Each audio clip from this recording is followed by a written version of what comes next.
Un cordial saludo para esta gran familia municipal, el municipio de La Unión. Hoy nos convoca un tema que denominamos el caso Uribe. Vamos a referirnos al fallo mediante el cual condenaron pues al expresidente Álvaro Uribe Vélez. Vamos simplemente a señalar dos posturas. Una postura de una periodista que se llama Zapata Morocho y otra de un profesor que se llama Ignacio Gómez. Vamos a referirnos con beneficio de inventario pues a los comentarios que ellos suscitan alrededor de, que ellos proponen alrededor de lo ocurrido. Pero primero vamos a recordar que el derecho como sistema normativo que regula la vida social no surge de la nada. Su existencia se sustenta en unas bases filosóficas que determinan la naturaleza del derecho mismo, de su relación con la sociedad y su papel en la vida humana. ¿Por qué mencionamos esto? Mencionamos esto porque en repetidas ocasiones hemos dicho que lo que hace el derecho como conjunto de normas es regular las conductas de relación. A razón de las conductas de relación, nuestros comportamientos como seres humanos, entonces hay una serie de codificaciones, el Código Penal, por ejemplo, en este caso particular, que entra a revisar si nuestro comportamiento es contrario a los enunciados normativos del Código Penal. ¿Qué significa eso? Significa lo siguiente: el Código Penal es un estatuto que está nutrido de una cantidad de enunciados, de artículos, y en esos artículos lo que ha hecho el legislador en su libre configuración legislativa es precisamente decir, bueno, las conductas que vamos a repeler con base en el Código Penal son las que, siendo contrario a derecho, los comportamientos de las personas cuando incurran en esta clase de conductas, y empieza a señalar una cantidad de artículos donde dice, hombre, por ejemplo, el tema del homicidio, el tema del hurto, el tema de la receptación, el tema del abigeato, el tema de una cantidad pues de delitos. Los delitos son conductas que son típicas, antijurídicas y culpables. Típicas porque lo acabo de decir, están tipificadas ahí en el Código Penal. Antijurídicas pues porque ese comportamiento es contrario a lo que dice la ley, en este caso el Estatuto Penal. Y culpable porque se mide el grado de responsabilidad con relación a ese tipo penal. Entonces, cuando el juez, al ponderar las pruebas, ¿pruebas de quién? Las pruebas, por ejemplo, en el tema del derecho penal, que coloca sobre el estrado la Fiscalía como ente acusador y revisa las pruebas que sobre ese mismo estrado coloca la defensa de la persona pues que está procesada, entonces, en ese caso, el juez lo que hace es ponderar, y en esa ponderación lo que hace es determinar a quién le asiste el derecho. Si en el caso del ente acusador, si las pruebas son suficientes como para no solo acusar a una persona, sino además para condenarla. Y en el caso de la defensa, si los elementos materiales de prueba son suficientes para desvirtuar la tesis que lleva ante ese proceso la Fiscalía General de la Nación. Es así pues el tema como para iniciar. Yo tengo que agregar a lo siguiente dos cosas. La primera es que en el ejercicio de mi profesión, he descubierto que, claro, que hay personas en las cárceles, en los centros penitenciarios, que son culpables de unas conductas contrarias a derecho. Unas conductas que están ahí tipificadas en el Código Penal, son culpables. Hay personas que evidentemente abusaron sexualmente de menores. Hay personas que evidentemente agredieron, incluso le quitaron la vida a sus respectivas parejas.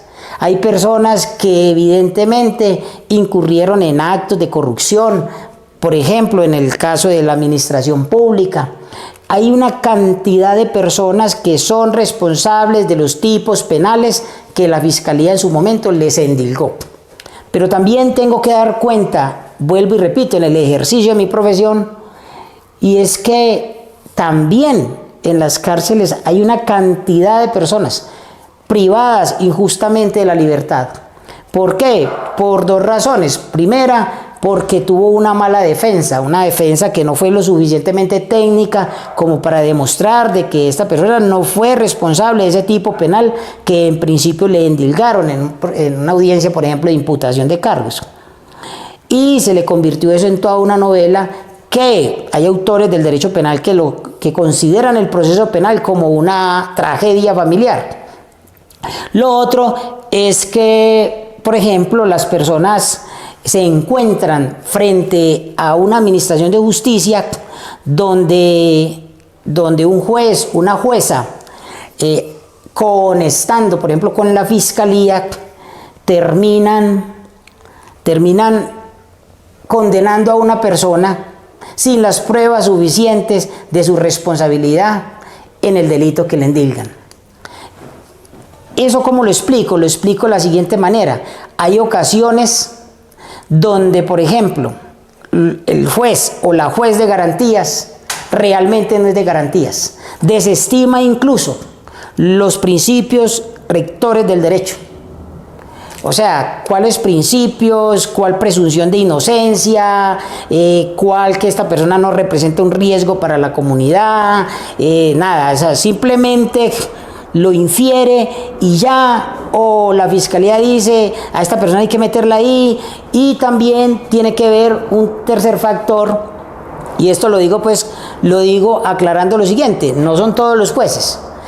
¿Por qué? Porque es que estamos hablando, no podemos generalizar, pero estas cosas se ven que en muchas audiencias un juez y un fiscal muertos de la risa porque la persona con una defensa de pronto no lo suficientemente técnica intenta salvar de las rejas a su defendido, y entonces se les esboza la sonrisa como el quien dice no le va a dar, aquí lo vamos a dejar y tal cosa, y muchas veces sin esa persona tener una responsabilidad en los términos que lo contempla pues el ordenamiento jurídico.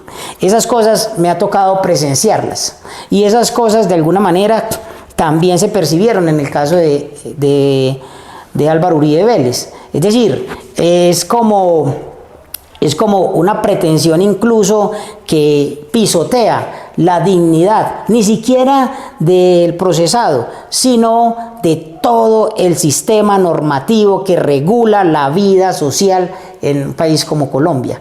Entonces, uno se pone a analizar esas cosas y realmente incomoda. El tema, por ejemplo, de jueces que se les pide, por ejemplo, la revocatoria de una medida de aseguramiento, y entonces el juez exclama, sin ni siquiera leer el contenido de la solicitud, exclama: yo no revoco, es que yo no soy un albañil. Y entonces, ¿por qué? Porque desestiman los principios generales del derecho. Es decir, y esas personas son las que le hacen mucho daño, no solo al sistema normativo que regula nuestra vida en sociedad, sino a la administración de justicia. Es decir, en términos generales podríamos incluso recurrir a esa obra El Federalista, no para justificar, sino para recordar de que somos seres humanos y que los seres humanos pues cometemos errores, muchos de esos errores garrafales, porque es muy garrafal privar injustamente de la libertad a una persona que tenga derecho a la libertad. Hay una cantidad de personas que son criminales, que son personas que han hecho demasiado daño y que realmente representan un riesgo para la sociedad y deben estar privados de la libertad. Y hay personas que han cometido graves, garrafales errores y delitos. Y en nuestro sistema normativo se han hecho excepciones en el tema, por ejemplo, de las negociaciones que se hacen con los gobiernos, y entonces termina muchas veces una persona que han abusado de menores, personas que han asesinado a cientos de ciudadanos, que han desaparecido seres humanos y terminan en un Congreso de la República. Entonces uno dice, dice, hombre, ¿qué tiene que ver eso, por ejemplo, con los presupuestos ontológicos? ¿Qué tiene que ver eso, por ejemplo, cuando decimos de que la existencia del derecho se sustenta en unas bases filosóficas que determinan la naturaleza del derecho mismo? Entonces uno llega y concluye, bueno, sí, puede tener unos presupuestos ontológicos, puede dársele una mirada filosófica al asunto, porque, por ejemplo, ¿qué clase de juez es el que está mirando este caso en particular? Estamos hablando del caso de Uribe. Entonces, pero antes de abordarlo, vamos a decir, tenemos el caso, por ejemplo, de una muchacha que tomó la decisión personalísima de abortar.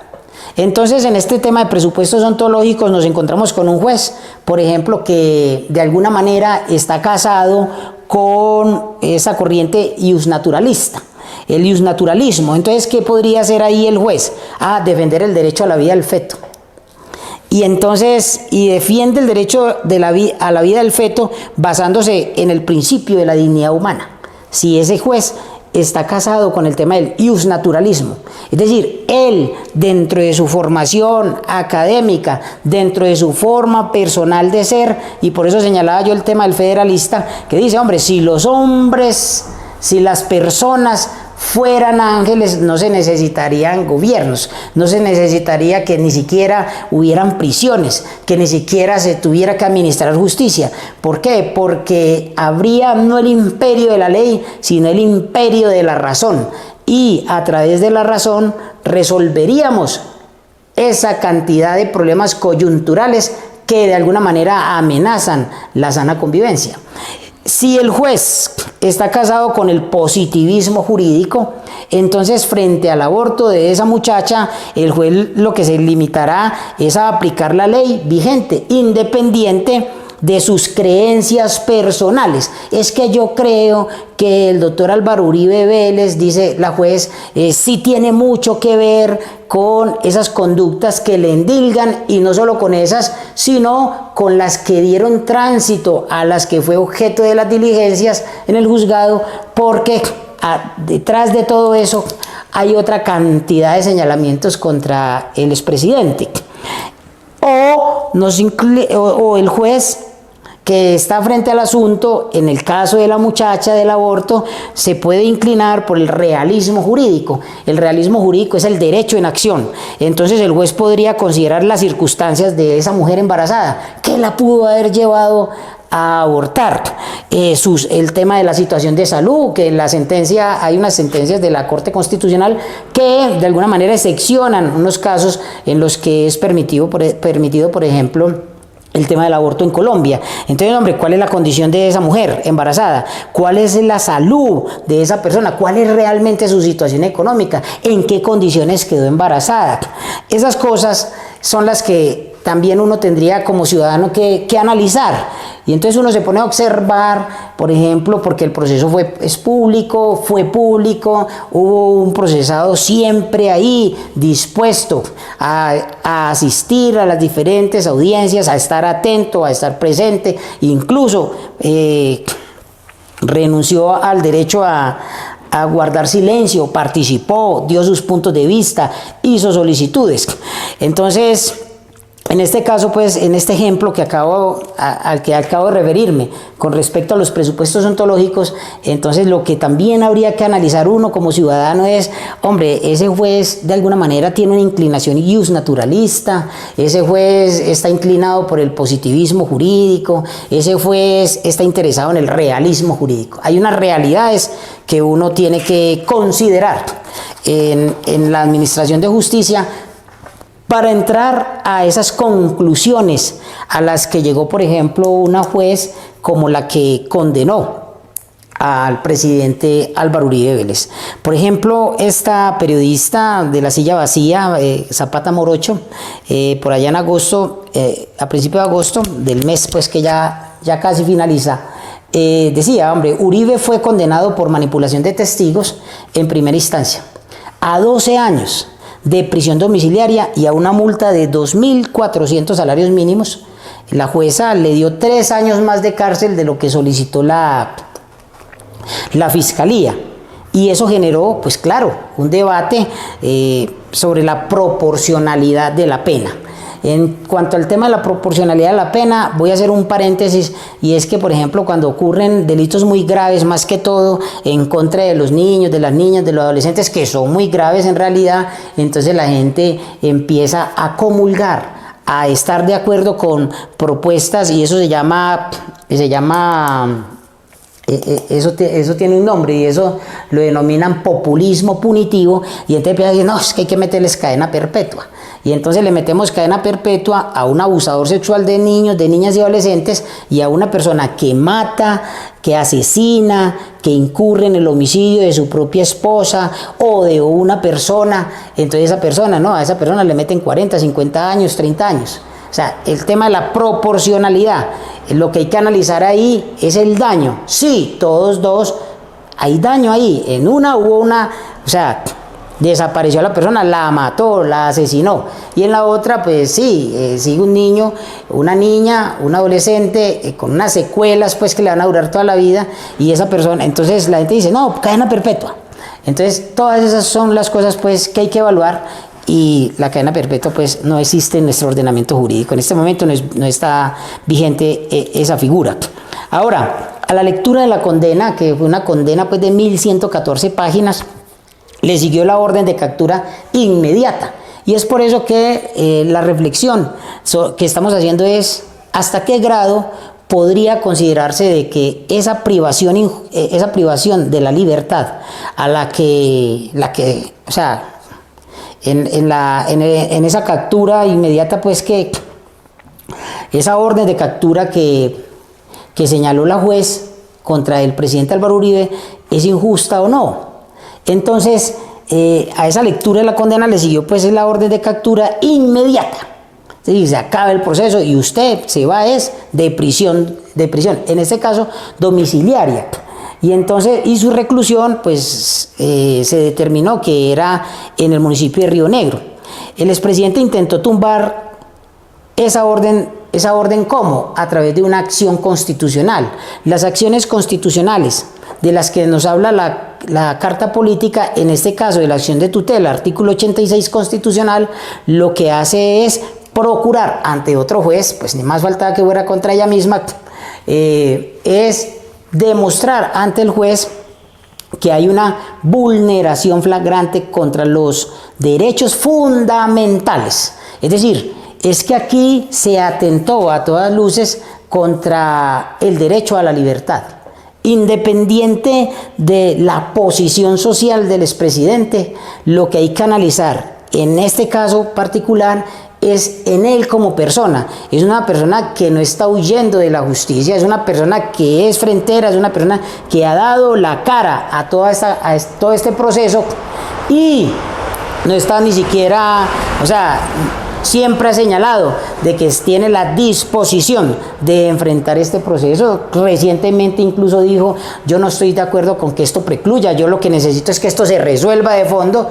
Y eso, ¿qué lectura le permite hacer a uno como ciudadano? Hombre, si esta persona está diciendo en los medios que no está interesado en que se dilate el proceso y que se precluya el proceso, es porque esta persona tiene certeza de la conducta que realmente protagonizó, en el sentido de que él tiene como demostrar, a juicio de él, que no tiene nada que ver con la conducta que le endilgó la fiscalía hasta el punto de que fue objeto de una condena en primera instancia de 12 años por parte, pues, de esta jueza de primera instancia. Entonces, el expresidente, por ejemplo, intentó tumbar eso con una acción de tutela. En la acción de tutela, que debe resolverse en 10 días hábiles, en esa acción de tutela, la defensa del expresidente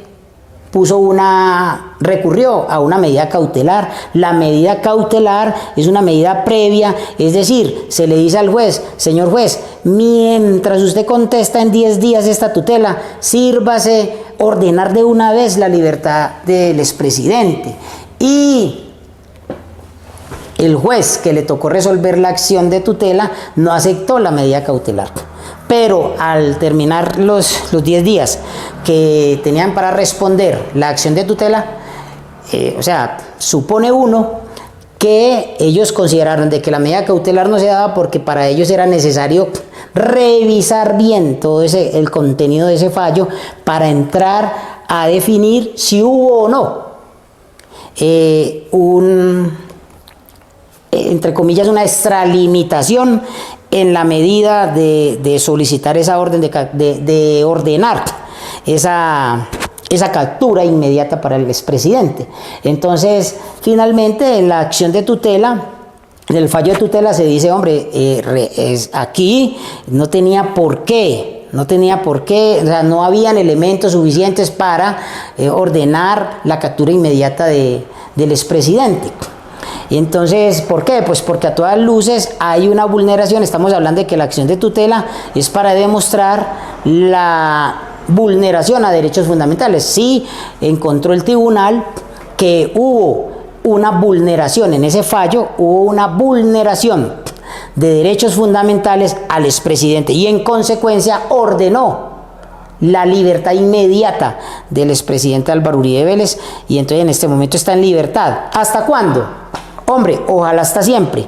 ¿Por qué? Pues porque ya mediante la acción constitucional el tribunal descubrió de que hay unos errores, unas extralimitaciones, unas valoraciones equivocadas de los elementos materiales de prueba, pruebas indiciarias más que todo, y de contera eso tiene que llevar al tribunal que va a revisar el recurso interpuesto, es decir, la apelación de esta condena, a tomar decisiones muy particulares y que sin lugar a dudas ya forman parte de todo un precedente judicial con relación pues a este proceso penal, que es significativo ni siquiera en el orden nacional, sino que también tiene mucho que ver con el derecho comparado.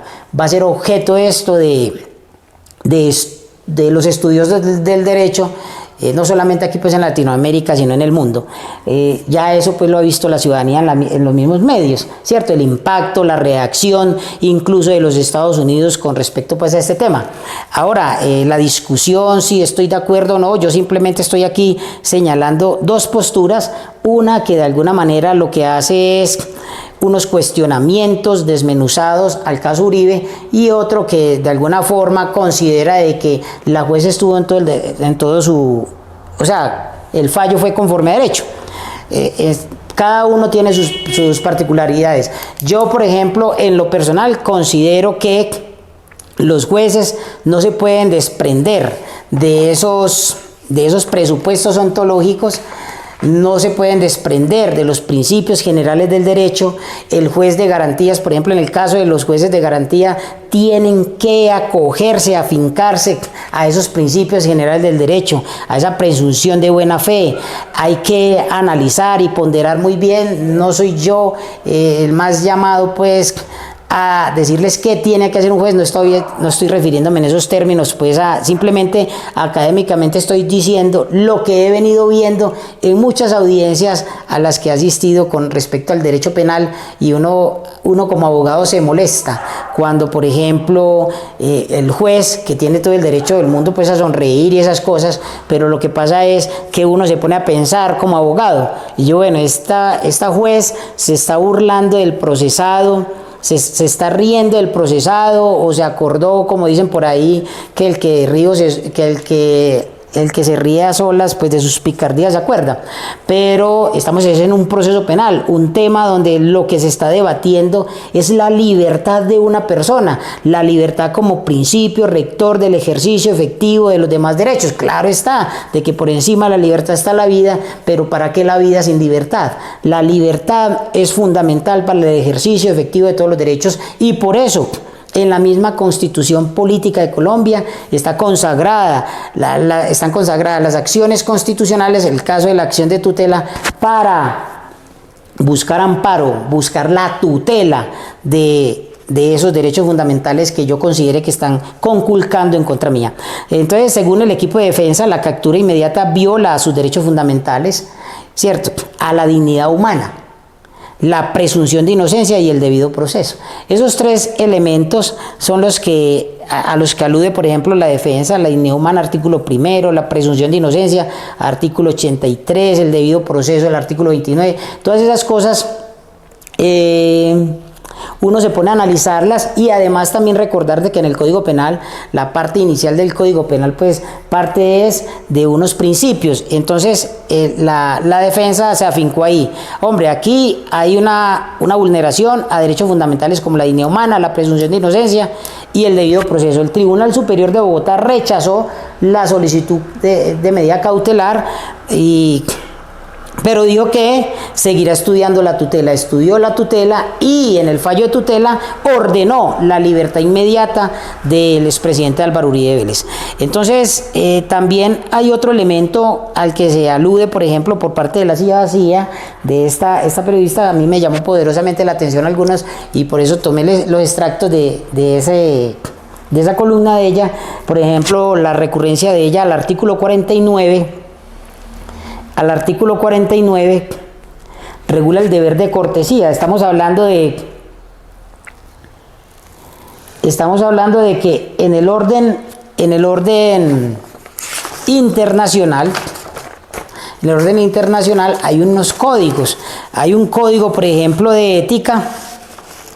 Hay un código de ética y en ese código de ética se determina que, por ejemplo, la cortesía es la forma de exteriorizar el respeto y consideración que los jueces deben a sus colegas, a los otros miembros de la oficina judicial, a los abogados, a los testigos, a los justiciables y en general a todos cuantos se relacionan con la administración de justicia. Ese es el Código Iberoamericano de Ética Judicial. Aunque no hay una ley que regule lo que puede y no puede decir un juez durante la audiencia, porque él es el que manda la audiencia, la juez es la que manda la audiencia, es la que orienta esa audiencia, ella es la titular de la audiencia, la que manda ahí en ese momento. Ella es la que dice, apague ese celular, sálgase de esta audiencia porque usted está pues asumiendo un comportamiento que no es el adecuado para que se surta la audiencia, cosas como esas. Ella tiene pues el poder de ordenar ahí en la audiencia. Hay un código que es Iberoamericano de Ética Judicial y si bien es cierto, este código fue adoptado en Colombia por el Consejo Superior de la Judicatura, la juez sigue presidiendo a su estilo esa audiencia. ¿Qué es lo ideal? Lo ideal, como acabo de señalar, que el juez debe acogerse a los principios generales del derecho. Hombre, también es importante de que se acoja a este Código Iberoamericano de Ética Judicial que fue adoptado por Colombia mediante el Consejo Superior de la Judicatura y que establece principios para el comportamiento de los jueces.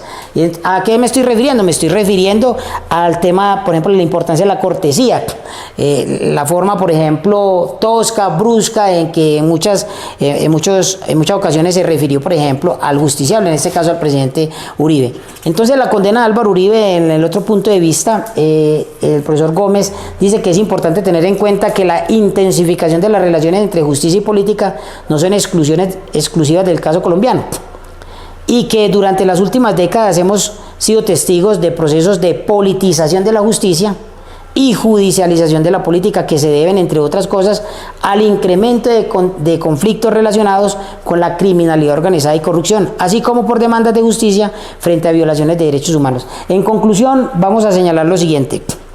El profesor Gómez, por ejemplo, decía por allá que en este proceso subyace un conflicto que trasciende la dimensión jurídico-penal y que refleja la complejidad de las relaciones entre justicia y política en la sociedad colombiana. Claro, estamos hablando aquí de un proceso, una condena en contra de un expresidente, una persona que sigue gozando de la popularidad y la confianza de un alto porcentaje de la sociedad colombiana y que determina políticamente, aquí hay dos polos opuestos, está muy polarizado el país y entonces es determinante la posición del presidente Uribe y el actual gobierno nacional con ocasión al tema político. Pero independiente de eso, hay que señalar lo que acabamos de decir, esos presupuestos ontológicos, ese tema de los principios generales del derecho, para concluir lo siguiente, que la construcción de un discurso basado en una hipótesis conspirativa según la cual hay unos enemigos que quieren hacer daño al presidente Uribe. Es decir, yo comulgo con que se ha construido, hay una estructura de un discurso basado en una hipótesis que es conspirativa, según la cual hay unos enemigos evidentes que quieren hacerle daño, por ejemplo, al expresidente. Y una manera de hacerlo es a través de este proceso. ¿Por qué? Porque existen las denuncias temerarias, existe la cizaña, existe la intriga, y por esas intrigas, por esas cizañas, por esas denuncias temerarias que muchas veces los administradores de justicia le dan crédito, termina una persona condenada y privada justamente de la libertad. Por ejemplo, el ocultamiento de conflictos subyacentes como las relaciones turbias de sectores políticos con el paramilitarismo. Hombre, eso hay es que demostrarlo, eso no es que están diciendo, hay que demostrarlo jurídicamente. Hay quienes comulgan con que una sociedad democrática no debe haber personas, por poderosas y carismáticas que sean, ni de derecha, ni de centro, ni de izquierda, que estén por encima del ordenamiento jurídico. La discusión no es que esté por encima del ordenamiento jurídico, sino de que el ordenamiento jurídico se ajuste con base en los procesos judiciales, en este caso de derecho penal, se ajusten con fundamento al sistema normativo, a los principios generales del derecho, para que no quede la sensación que realmente hay una persecución dañina en contra de una persona que, a juicio personal, lo que ha hecho, lo que ha intentado, siendo un ser humano susceptible de cometer errores, como él mismo lo dice, los errores que uno comete por estas carnes, por estos huesos, nuestra condición humana, independiente de eso, ha servido a Colombia. No estoy justificando ninguna conducta que sea contraria a derecho, estoy simplemente haciendo un análisis con base en dos posturas de lo que a mi juicio representa ese proceso, que considero que en la segunda instancia va a servir de precedente en el orden mundial. ¿Por qué? Pues porque se trata de un caso bien interesante para nosotros como colombianos, para los que somos estudiosos del derecho, y que consideramos que aquí sí hubo en esa primera instancia una cantidad de extralimitaciones en esas audiencias. De todas formas, yo agradezco mucho que nos estemos escuchando y Dios los bendiga. Dios los bendiga, muy amables por escucharnos.